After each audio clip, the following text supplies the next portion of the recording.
എല്ലാ സൈബർ അറ്റാക്സിനെയും 24/7 നമ്മളുടെ ഈ ടൂൾസ് വെച്ച് മോണിറ്റർ ചെയ്യാനും പ്രിവെന്റ് ചെയ്യാനും പറ്റും. പിന്നെ സർ, ഇതിന് മറ്റൊരു ഫീച്ചർ എന്ന് പറഞ്ഞാൽ സാറിന്റെ കമ്പനിയിൽ സർ അസൈൻ ചെയ്തിരിക്കുന്ന ചില എംപ്ലോയീസ് അവർക്ക് സംഭവിക്കാവുന്ന ചില ഡേറ്റ ലീക്കേജസ് അത് നമുക്ക് ലൈവ് ആയിട്ട് മോണിറ്റർ ചെയ്യാൻ പറ്റും. Sir, unlike other companies Excuse me, I forgot your name. Sir, Radhika. Yeah, Radhika. I somehow missed it. Please sit, Radhika. Please.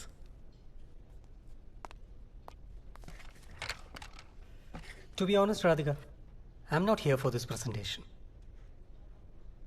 ഞാൻ വിജയോട് പറഞ്ഞിരുന്നു എൻ്റെ ഒരു പേഴ്സണൽ പ്രോബ്ലം അതൊന്ന് ഡീൽ ചെയ്യാൻ എനിക്ക് നിങ്ങളുടെ ഒരു ഹെൽപ്പ് വേണം. സർ, ഞങ്ങളത് ഓൾറെഡി ഡിസ്കസ് ചെയ്തിരുന്നു, സാറിൻ്റെ ആ ഡിവേഴ്സിൻ്റെ കാര്യം. അത് വിജയ് പറഞ്ഞിരുന്നു. ബട്ട് സാറിന്റെ എക്സ്പെക്ടേഷൻ എക്സാക്ട്ലി എന്താണെന്ന് മനസ്സിലായില്ല. Let's come to that point. നിങ്ങൾക്ക് ഊഹിക്കാവുന്നതുപോലെ എൻ്റെ ഈ ഡിവോഴ്സ് അത്ര സിമ്പിൾ ആൻഡ് സ്ട്രേറ്റ് ഫോർവേഡ് അല്ല. Because there is lot of money at stake. My ex wife she's asking for half of my wealth to sign the petition. ഒരുതരം cheap blackmailing. Okay sir, but ഞങ്ങൾ എന്താ ചെയ്യേണ്ടതെന്ന്? She was cheating on me. Radhika, സാറിൻ്റെ ex വൈഫിൻ്റെ ഒരു affair ഉണ്ടായിരുന്നു. പക്ഷേ അത് തെളിയിക്കാനുള്ള പ്രൂഫ് ഒന്നും നമ്മളുടെ കയ്യിലില്ല. എന്തെങ്കിലും എവിഡൻസ് കിട്ടുകയാണെങ്കിൽ അതൊരു അവരെ hack ചെയ്യണമെന്നാണോ?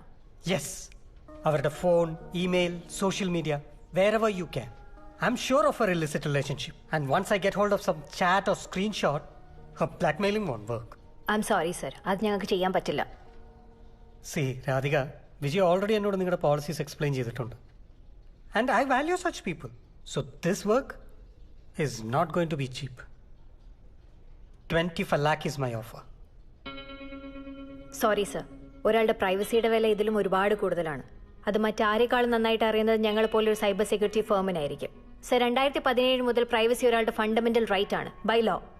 Radhika, I think we can discuss. Vijay, this is illegal. We can get arrested for it.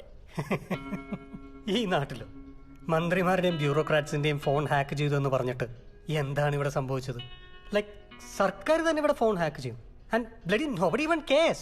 Sir, I think we'll discuss this and get back to you. All right, Vijay. You can get back to me by tomorrow evening. Tomorrow.